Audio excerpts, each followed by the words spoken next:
Good afternoon. Welcome to the Influence of Soros, which is a topic that generates hot and deep emotions on both sides of the Atlantic. I've had people in Washington tell me that George Soros is a puppet master funding radical leftist groups. And I don't doubt that we'll hear more of that. I've heard the Hungarian government line, they ran an election basically going after George Soros. I've spent more than 30 years working on Central and Eastern Europe. I met George Soros only once, late 2016. I was only moderately aware of his activities. In Poland, the Stefan Batory Foundation, the NGO he funded, was present on the scene, but neither the people who love him nor the people who hate him will probably agree that his influence was moderate before 1989. But I'm not the expert on George Soros. Emily Tamkin is. And I thought her book weaved together in a wonderful and readable way the intellectual climate that George Soros derived his worldview from, Karl Popper and liberalism after 1945, informed by the competition to liberalism, communism and fascism. So it was a liberalism espoused by people who understood the alternatives and how bad they could be. And I also think Soros is influenced by the experience of the Hungarian Jewish community, which was assimilated. And Emily Tompkins' book describes that, I think, nails it. Somebody like Tom Lantos or Charles Gatti,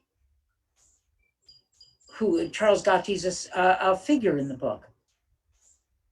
They were drawing from a tradition of assimilated, Hungarianized Jews who believed in Hungary, who wanted to be Hungarian patriots, but not Hungarian nationalists.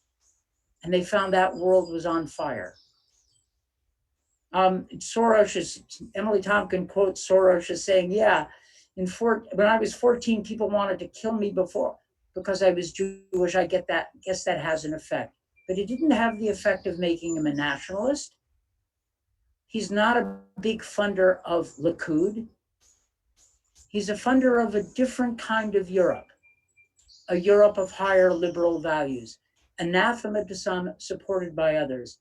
And I'm just going to say one thing more about my reaction to this book.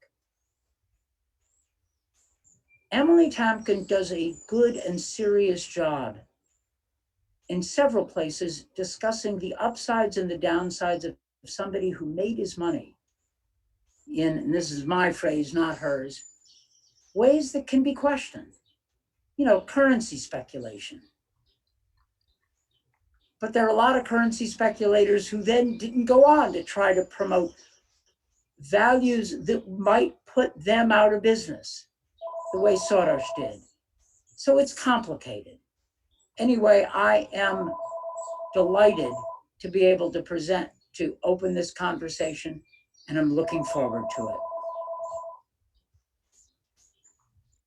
Thank you so much, Ambassador Freed. Hi, everyone. I'm Ben Haddad. I'm the director of the Future Europe Initiative here at the Atlantic Council. And I'm really delighted to moderate this conversation with Emily Tamkin, who is a reporter, the US editor of New Statesman, and obviously is the author of this book, The Influence of Soros, Politics, Power, and the Struggle for an Open Society.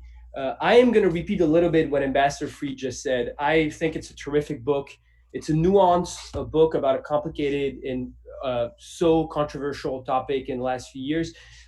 Emily, you opened this book by saying this is not a biography, and it's true that it's not per se a biography of George Soros, although there are a lot of biographical elements about his youth in Hungary during the Holocaust and how he escaped it, about the way he made his money, and obviously about his own philanthropic endeavors with Open Societies Foundation, which is an NGO that the Atlantic Council has worked with along the years to promote open societies, liberal democracy, to fight against corruption in Europe, and especially in new European democracy in Eastern Europe.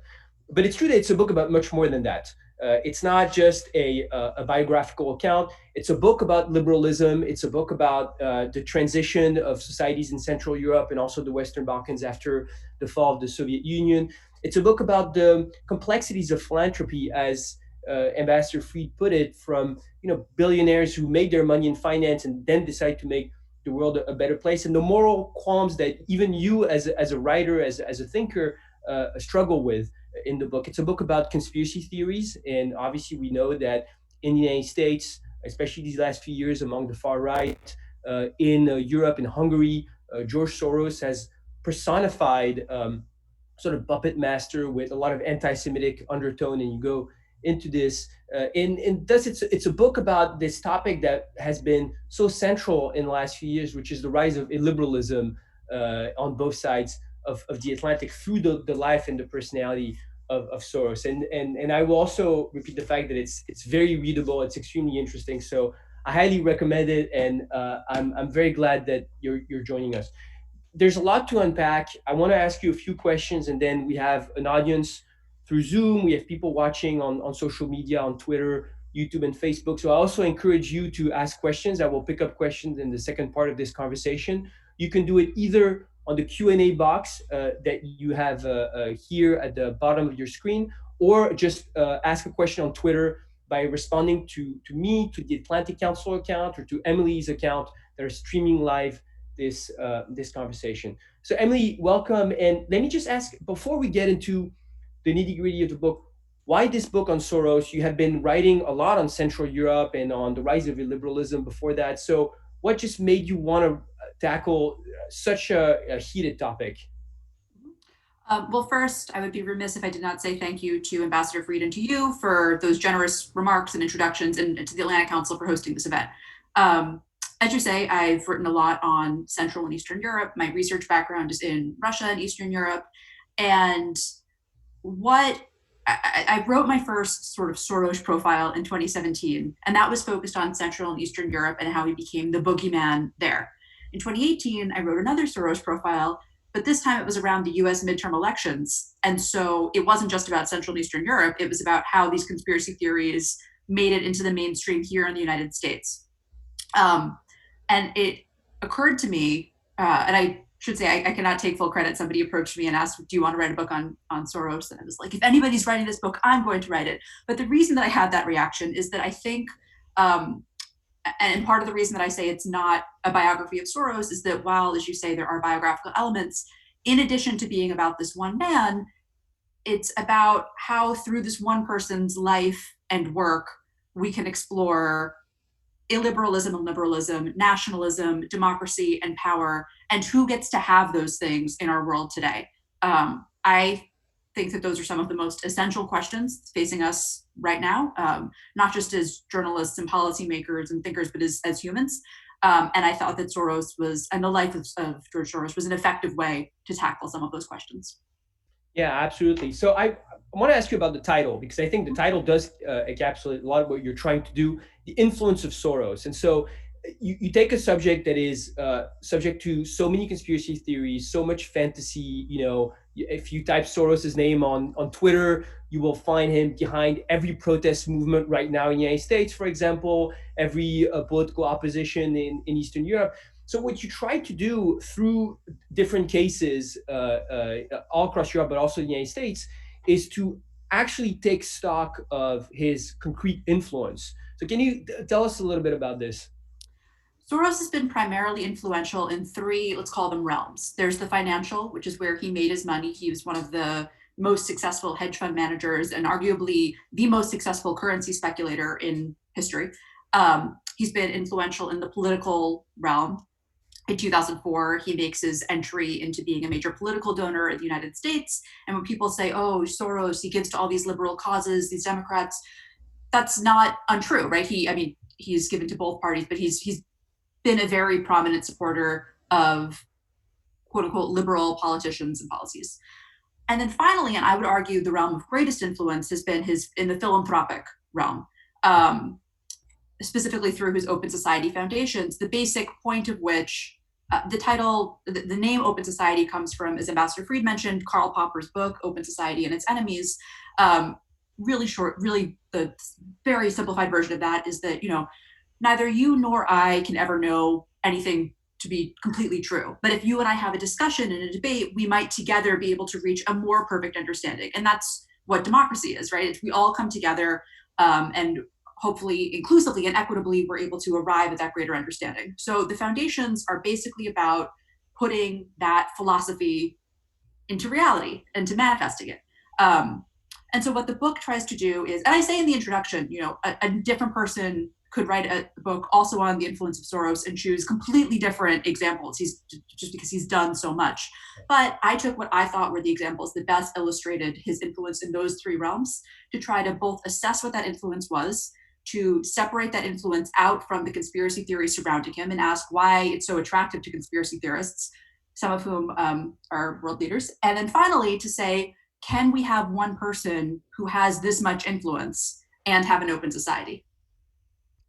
Yeah, and your investigation goes from the market rooms in New York to schools in Baltimore, Bosnia in the 1990s to Central European University in Budapest.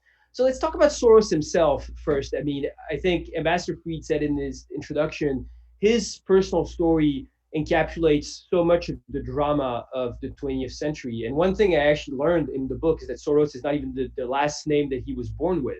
I think that says a lot about his own education and how that led him to the causes that he championed later in life. Yeah, the original family name was Schwartz, and I think Soros is born in 1930 in Hungary, and as Ambassador Fried alluded to, Jews in Hungary prior to World War I had been some of the most assimilated in Europe. Many of them thought of themselves as Hungarians who happened to be Jewish. They were part of the Hungarian national project within the Austro-Hungarian Empire. They were part of this glittering imperial Budapest. And then we have World War I, and Hungary is on the losing side. Hungary lost a tremendous amount of its territory through the Treaty of Trianon, which was the Austro-Hungarian version of the Treaty of Versailles.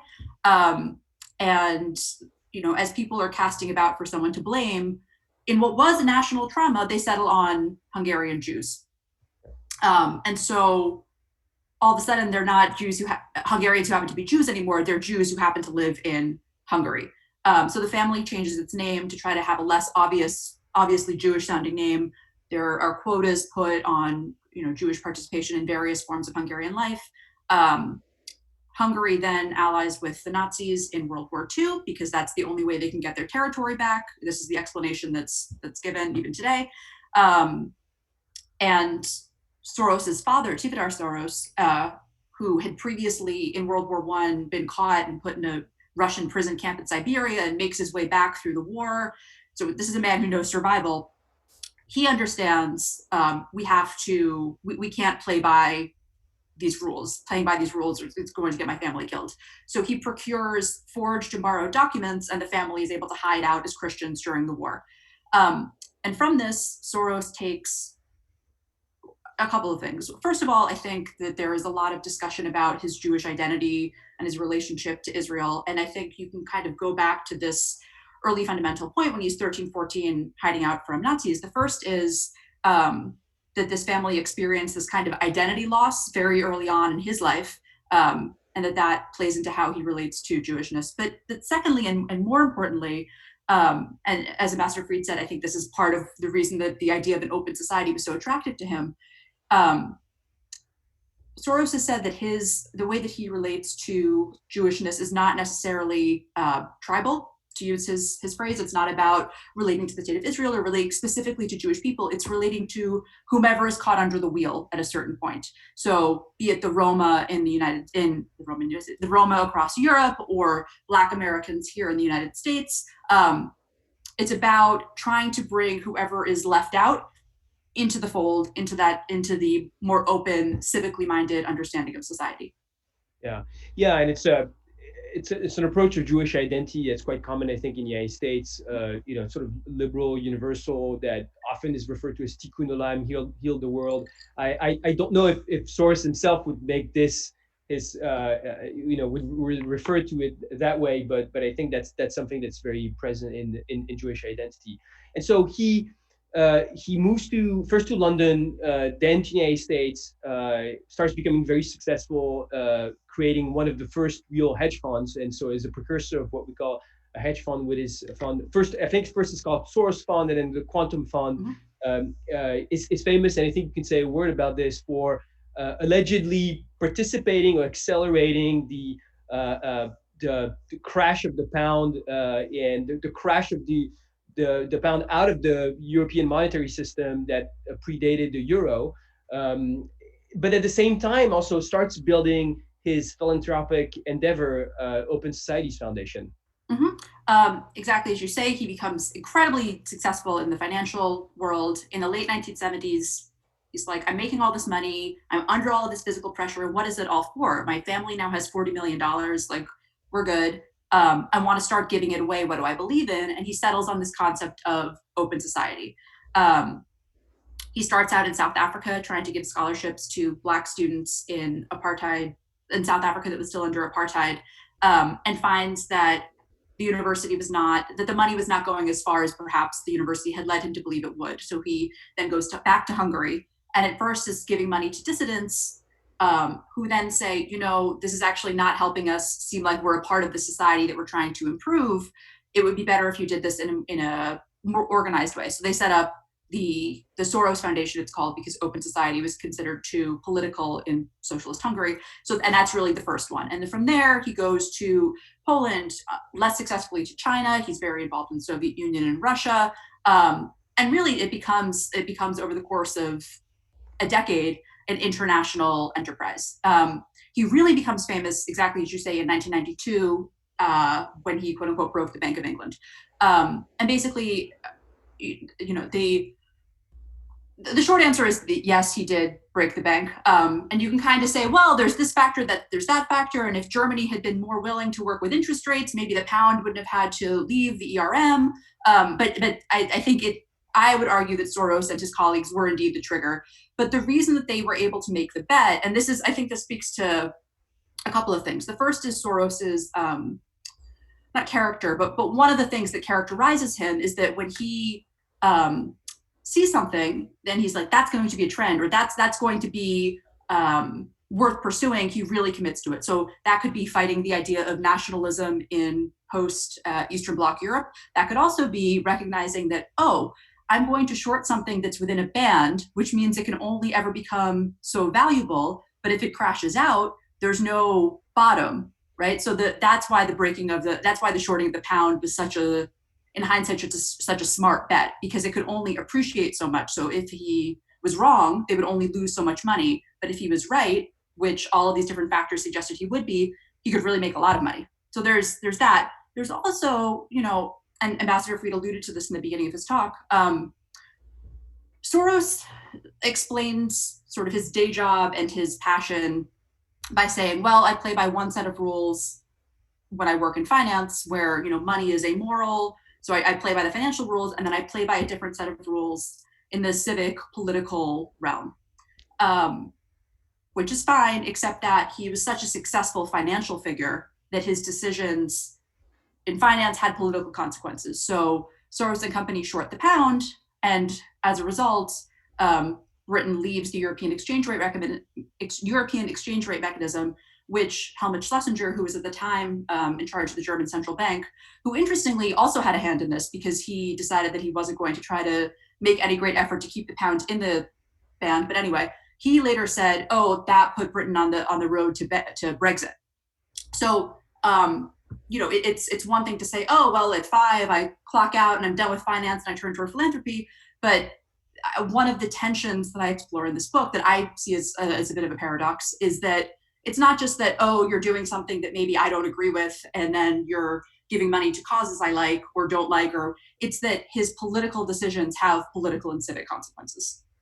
Yeah, I think first that episode in the Bank of England is still well known, but you really explain it, and it's fascinating. It's complicated but fascinating, and I think you go into sort of the moral dilemmas of philanthropy, of still being active in the world of finance. He didn't retire from it; he was still active in parallel to pushing his philanthropic agenda. There's one thing that you make clear is that he doesn't have a direct business interest generally in the places where he's involved philanthropically. So there is at least this clear separation, but then the question is how can you have these two minds? One other aspect that I found interesting, in if you want to create a parallel between his life as in the private sector and his life in philanthropy, is that he's more than a person in finance. He's an entrepreneur. He built his fund. He takes incredible risk with it. I think, when you look at the episode of the Bank of England, he's the one pushing for taking more risks and more leverage on the bet, and I think that's partly, and we'll go more into the ideas and the programs, but in the way he organized Open Societies Foundation, I'd love for you to talk about this for a moment, on how he tried to make it, especially at the beginning, not bureaucratic, nimble, entrepreneurial, recruit the best people, give them leeway. That you spend a lot of time describing this process. When Soros was in London as a student, he had a negative experience with a charity by the name of the Jewish Board of Governors. Basically, he broke his leg, and the Jewish Board of Governors said, well, if you want to get money, you have to climb up the stairs and come get this check.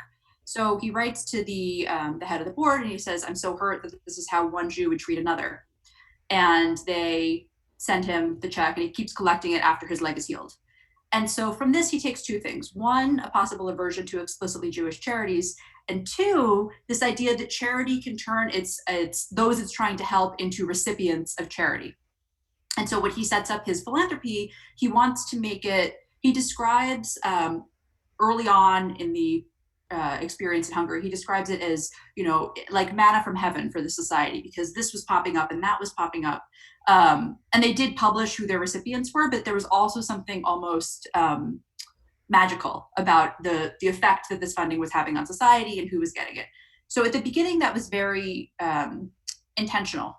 I think one could argue that over time, first of all, that to a certain extent that went away because it just became a much larger and more bureaucratic. And I don't mean that in a negative way at all, but it became a more formal enterprise.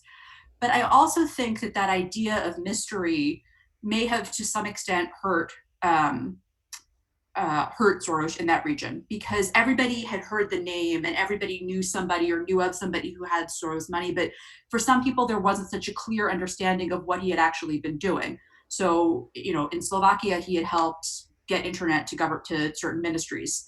In Russia, he did the same. I'm not sure how many people know that there was some quite important but almost mundane work that OSF funded, that Open Societies in these different countries funded. And I think that when it came time to villainize him, that really helped, right? That everybody knew the name and not everybody knew exactly what this money was or where it was going or who it had helped and why. Yeah, so that's a perfect segue, because before we go into the conspiracy theories and the villainification, I want to ask you first concretely what he was doing, and especially focus on the 90s, the 80s and the 90s, the transition in Central Europe, where he played a key role. And then, I'd love also to talk about his relationship with Viktor Orban, because that's a subject in itself. But run us through just what was the role of Open Societies Foundation at that moment in history.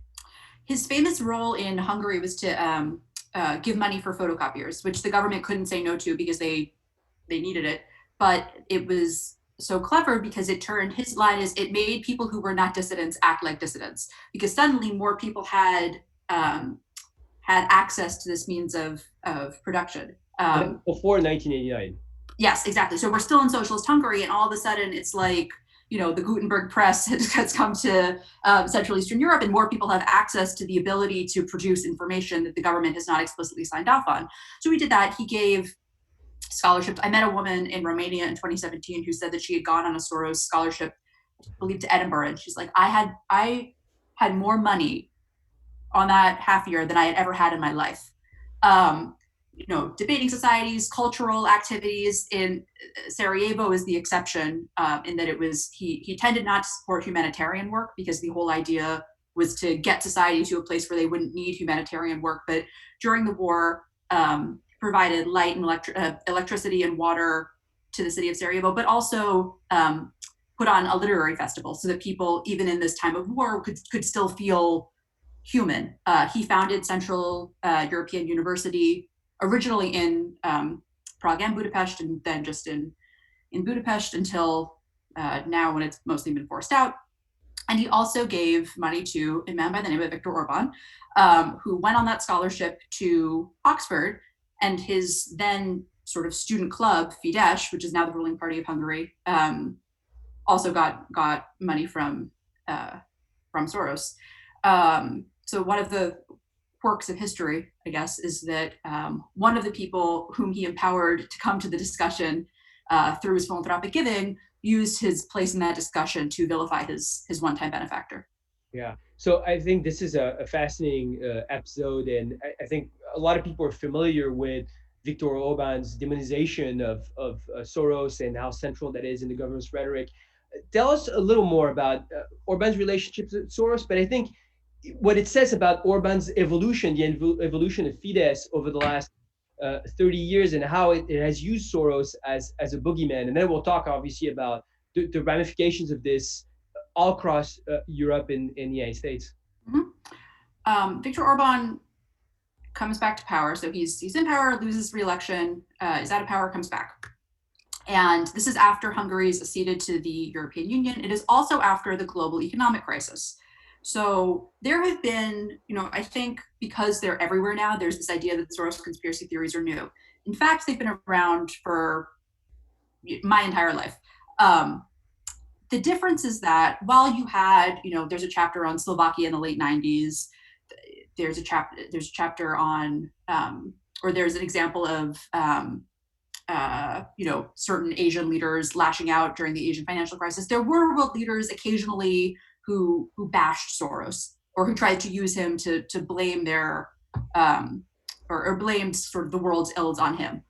But the difference is that now it's really the most powerful people in various countries repeatedly bashing Soros and turning to him for political ends. In Hungary, as late as 2010, there's a photo of Soros and Orban together smiling because Soros had given money to help with the mudslide in Budapest.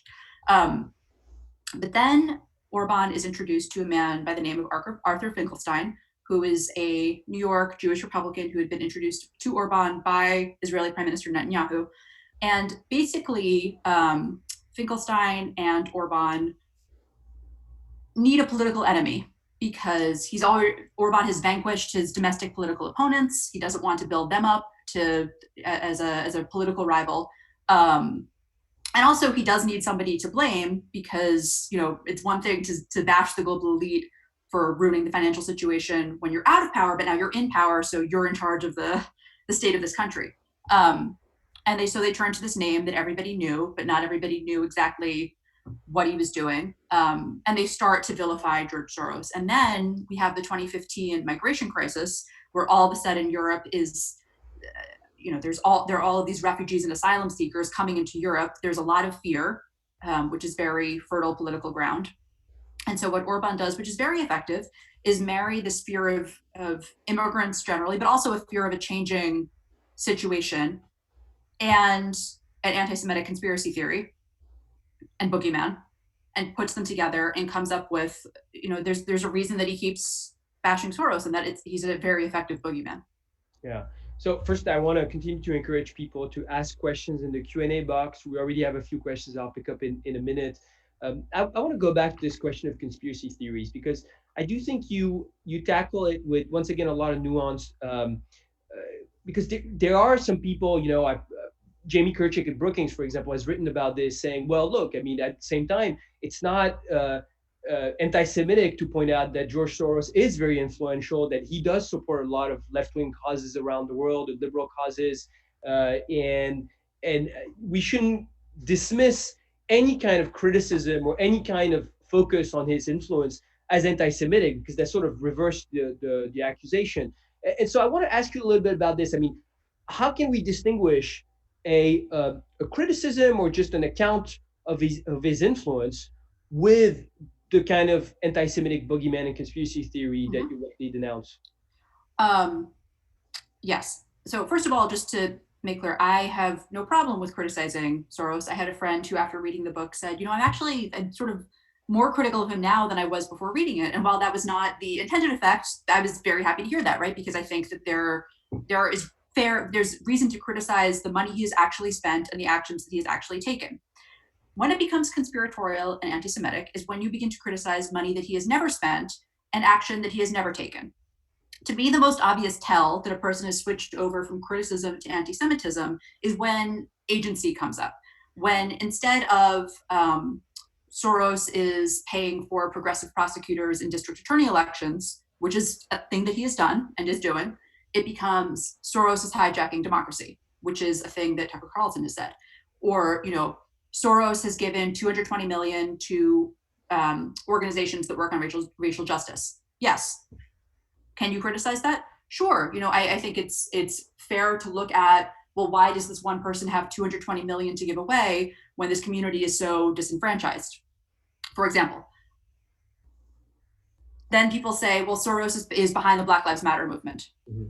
No, that's anti-Semitic and conspiratorial, because what you are doing is you're saying that he is the puppeteer of this larger movement. And you're also, while you're doing that, stripping the agency from people who are taking to the streets because they have legitimate grievances. So again, I think, this book is not intended to defend George Soros, although I think it's clear that I have respect for him and for many of the causes that he supported, but I am critical of him in the book. What I think it's deeply unfair to do is to say that he is controlling or organizing, or anytime that Soros starts to sound like a puppeteer, you've probably crossed over into anti-Semitic conspiracy theory, which is dangerous. I mean, it's, not to defend a billionaire, it is dangerous to Soros. He has been sent to pipe bomb. It's dangerous to Open Society. The office in Budapest relocated to Berlin.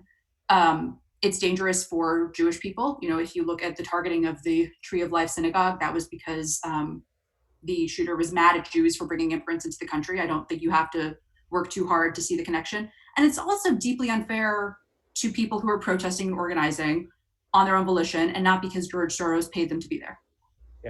Yeah, and I completely agree. I think it's a very useful distinction you're making here, and it's dangerous for open societies, as we know that Jews are very often the canary in the coal mine for the rise of liberalism and intolerance in democratic societies. And I think you share this very well. I would like to ask you also, so focusing on Orban in Hungary, but then obviously this obsession with Soros sort of spreads to other parts of Europe, to the United States, even to Israel, as surprising as it seems. So as I mentioned at the beginning, in 2017, I wrote this piece that was really just about Central and Eastern Europe. A year later, when you have the US midterms that are focused largely on immigration, or that Trump is trying to focus largely on immigration, you have the US president say, well, maybe the migrant caravan could be paid for by Soros. In some cases, this is because there are similar actors who are working in these different spaces, right? So the late Finkelstein is one. Connie Mack is a lobbyist. Former Congressman Connie Mack is a lobbyist for the Hungarian government who tried to smear Fiona Hill as a Soros stooge when she was working at the National Security Council. You also have, we do have global information networks now, but I also think it's very difficult to stamp out conspiracy theories when they're being shared by Orban, by Trump, by Erdogan, and by Netanyahu. And I think, just to speak briefly to this point, there are, he himself and certainly his son are very critical of Soros, and in fact have sort of put out their own conspiracy theories about him, which certain right-wing governments then take to say, well, it can't be anti-Semitic because it's okay with Israel. what you're doing, or the line is, no, our problem isn't that he is Jewish, it's that he's a globalist, which I would say is a word that's often understood to refer to Jews, but no matter. What you're doing when you do that is two things. First, you're saying that it's up to you, whoever is telling me this, my straw man in the situation, that you get to decide who's Jewish and who's not Jewish, which I don't think is the role of my interlocutor, right? But second, you know that the people listening to you do hear Jewish, right? If you say we're fighting a speculator who's rootless and trying to undermine our country, which is a version of what Orban said when he was running for re-election in 2018, when the average person hears, oh, rootless speculator from New York, they hear Jewish person. So you're protecting yourself from the accusation of anti-Semitism by saying, well, look at his relationship to Israel. I don't even think of him as a Jew, while spreading the anti-Semitic conspiracy theory for those who will hear them. So you're having it both ways. And I'm here on this Atlantic Council event to say that, no, I don't think you get to do that.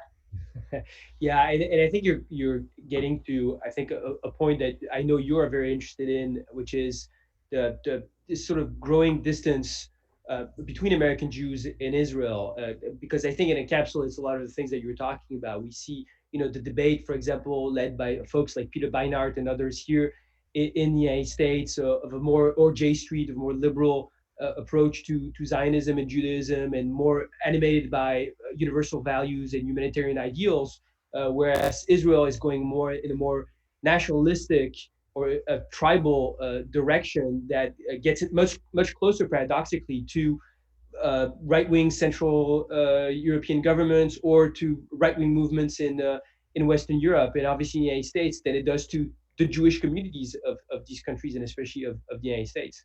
And I think the person of Soros and the debates around Soros, I think, capture a lot of this.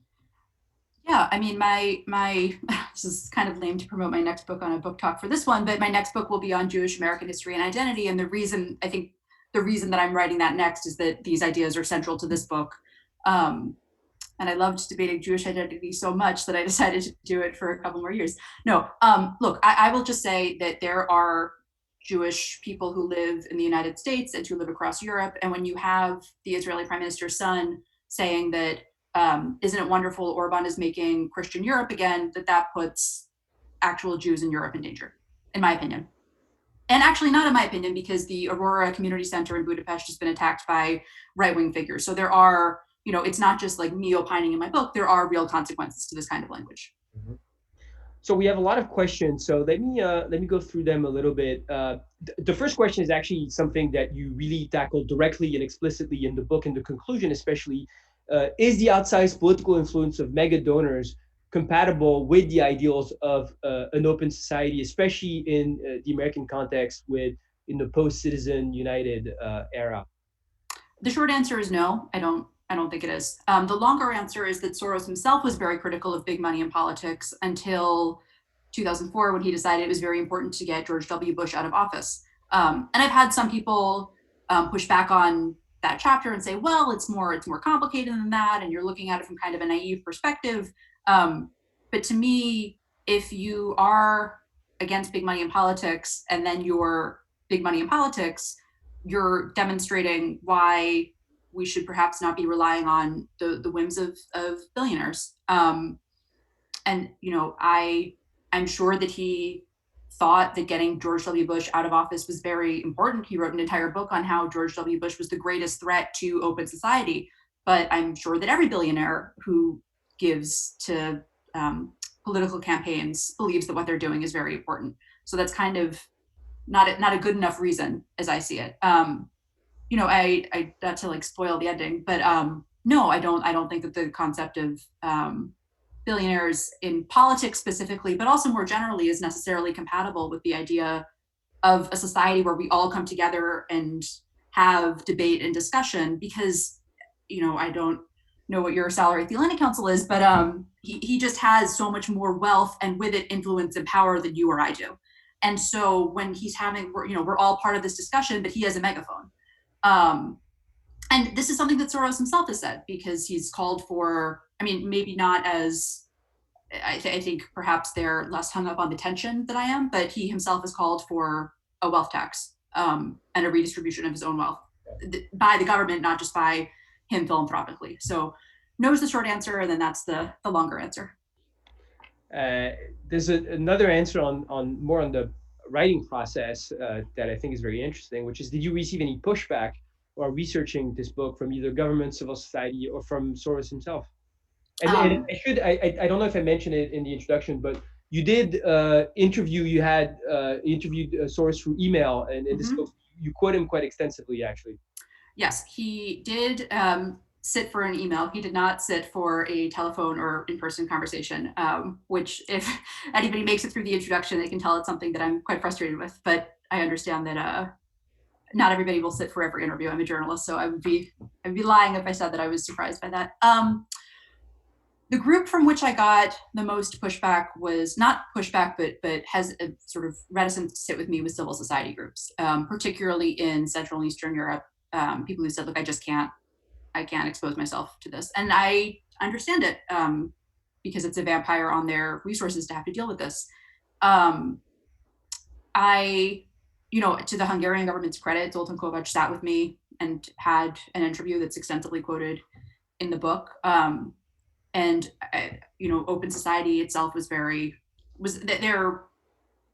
helpful. And to their credit, every person who I asked to interview who said, oh, I have to check, came back to me and said, yes, I can speak with you, including people who are no longer at the organization. So I appreciate that.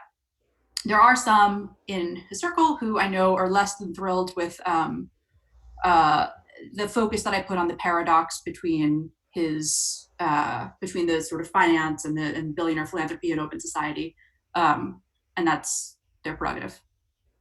Yeah, and it's interesting. You do have, I think, a good pretty frank conversation with Zoltán Kovács in Hungary, who explicitly dismisses the accusation of anti-Semitism but it's interesting how open he is about saying our problem is that he's a globalist, has nothing to do with him. Right. You're kind of like, well. And he describes kind of I would say in a pretty sophisticated manner, but you push back against this in the book. So another question is actually interesting. What's the role and importance of Soros philanthropic investments in Latin America? And we have a very active Latin America center here at the Atlantic Council. Yeah, it was not the focus of his philanthropic endeavors. He was involved in there financially. He brought on Anthony Fraga, who was at the Soros Fund for Quantum for a while, before going back to work in government there. And the other thing is that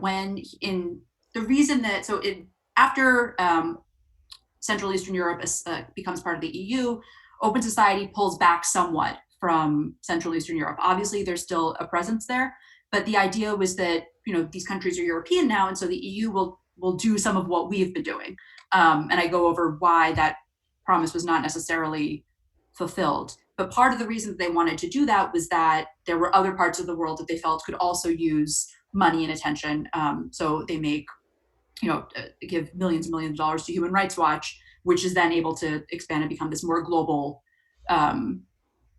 institution. So it's not that, open society has done work in Latin America and also funds other groups that work in Latin America, but it's not the focus of their activities, and it's not the focus of this book. Although, as I said, he's done so much in so many places that somebody could write a book and have a chapter beyond his work in Latin America. Well, that ties to another question that's interesting, which is that you organized the book with 9 chapters across different areas that you consider the most interesting to explain Soros's influence. But what are the chapters that you didn't write? What do you think could have made it into the book that you decided to keep out? The one that I could have written a chapter on and didn't was that he was very involved in Burma/Myanmar in the 1990s. And I do refer to it, but the focus on Asia in the book is really on the Asian financial crisis and some of his work in trying to get set up in China and not getting set up in China, and is less on his philanthropic work there. So that's the one where I went back and forth and, should I have this in? Because it is important, and he has expressed I should have done things differently there. So that is one, and is the one that I will name in this talk. Yeah, that's the most obvious choice. Uh, so another question is quite difficult and quite large, obviously, but I'd love you to address a little bit. Is you talk about the question of the tension between Jewish identity and Hungarian national identity or Polish national identity. There's also a line where you quote someone as saying that in the 90s after the transition in Hungary, you basically had the liberal Democrats who were a lot of Jewish leaders, and then you had Fidesz, and so the person you quote says that's why I knew Fidesz would win.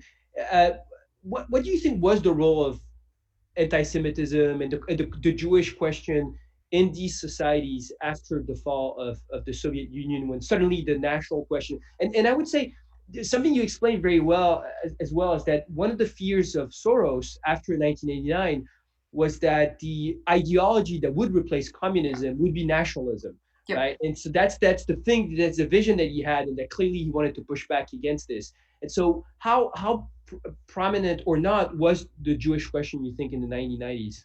Yeah, I think it was quite prominent. So earlier when I was saying that he can sort of, one of the traits that I see as being really characteristic of Soros is seeing a phenomena very clearly and heading there full speed. So the breaking of the bank is one example of that. But another example is seeing the threat that nationalism posed to, with threat or promise, I guess, depending on your political ideology, that nationalism posed to post Cold War Europe. Jewishness comes into this a lot because in socialist Europe, there was a sense that, well, you can't be nationalist, you have to suppress it. And so after, the Eastern Bloc dissolves, after the Soviet Union dissolves, but the Eastern Bloc throughout, Central Eastern Europe, there's this sense of, well, why can't we be nationalist now? And there was some resentment of, institutions like Central European University, which were meant as not national projects, but as liberal projects where people could come together from all across Europe and eventually the world. The reason that Soros originally wasn't in Yugoslavia was because that appeared to be the more multinational, international, liberal part of Europe. Obviously, history sort of proved him wrong on that, because the region was then engulfed in war. Because not because of like national instinct, but because political leaders understood that nationalism could be very effective. Jewishness comes in here because, how can I put this delicately? There are real historic grievances that people all across Central and Eastern Europe have.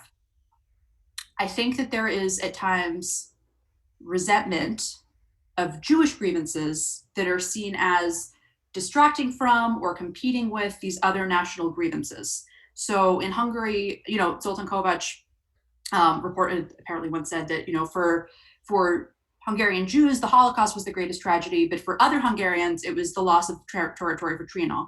And what a line like that does is it puts Hungarian Jews versus non-Jewish Hungarians in conflict, when in fact, Hungarian Jews had prior to that seen themselves, as part of, as also having lost from the Treaty of Trianon, and also had family members who were now on the other side of the border. So it's this idea that, and I think I say this explicitly somewhere in the book, it's this idea that, well, why do we have to concern ourselves with Jewish identity and Jewish pain and Jewish history? We have our own extremely fraught histories and pains and national traumas.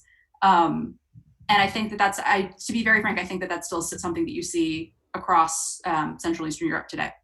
Yeah.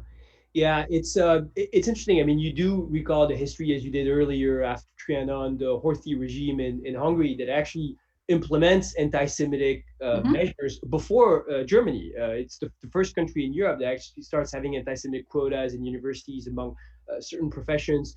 But yet still today, and that's been very controversial in Hungary these last few years, you have this sort of revisionism that Hungary was just a victim of Nazi Germany. There was this statue that was put up a few years ago of showing the Hungarian nation as a victim of a Nazi eagle hovering around, and talking about all the Hungarian victims without making any specific references to Hungarian Jews that had been discriminated and obviously deported during World War II. So it's still today a very a very complicated issue.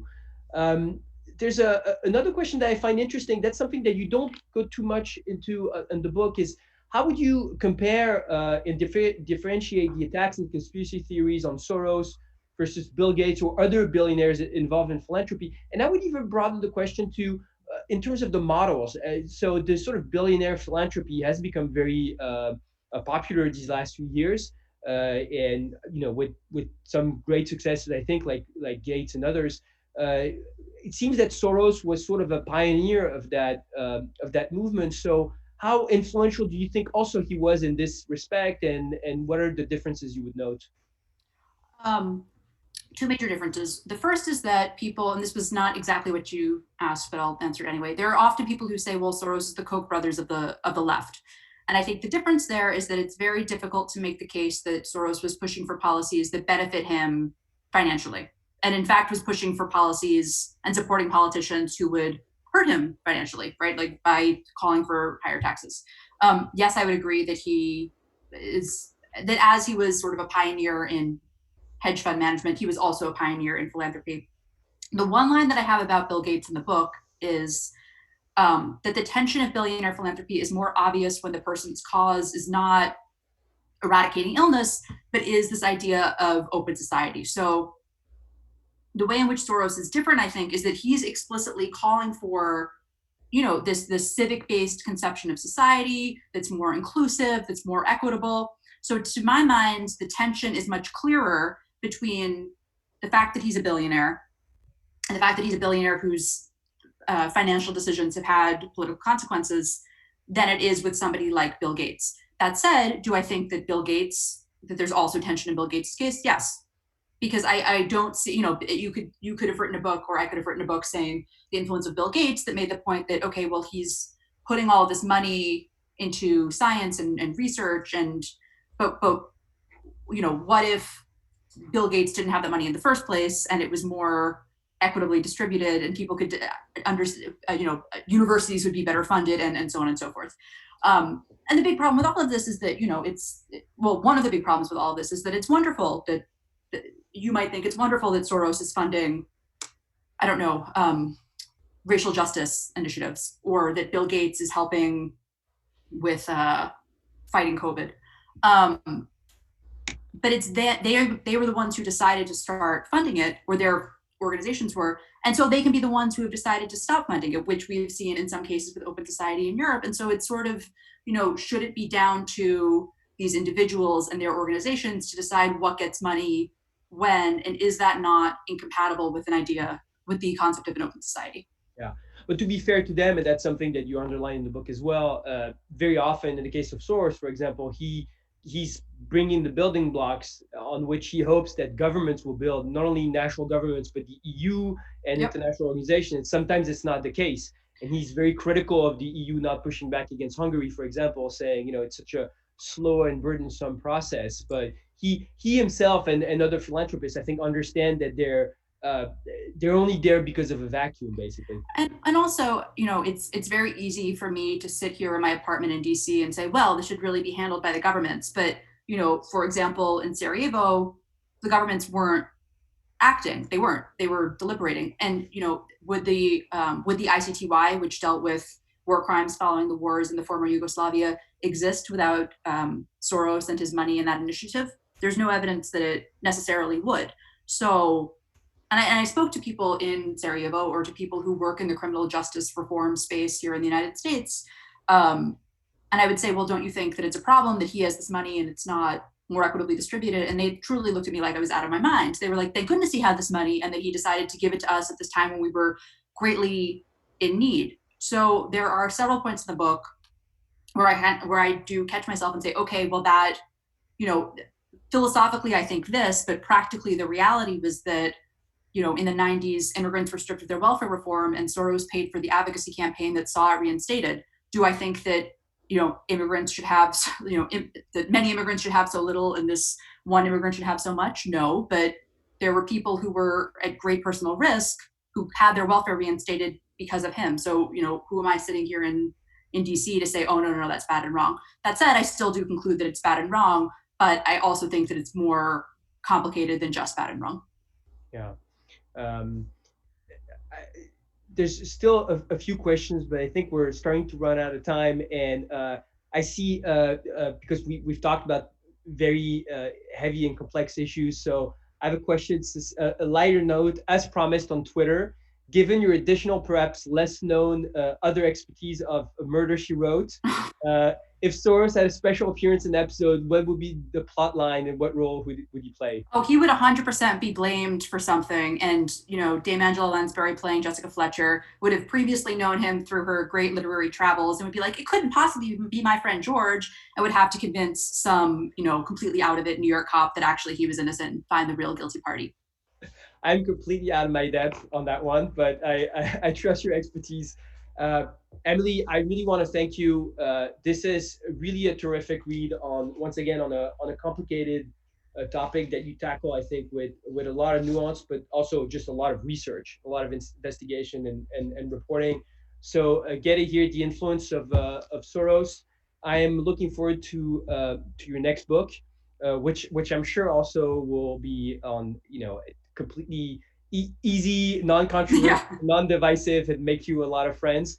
Uh, Thanks so much for participating to this conversation. Thank you all for joining us today. You know, at the Atlantic Council, we care about European democracy. We care about the future of the European Union, the transatlantic bond.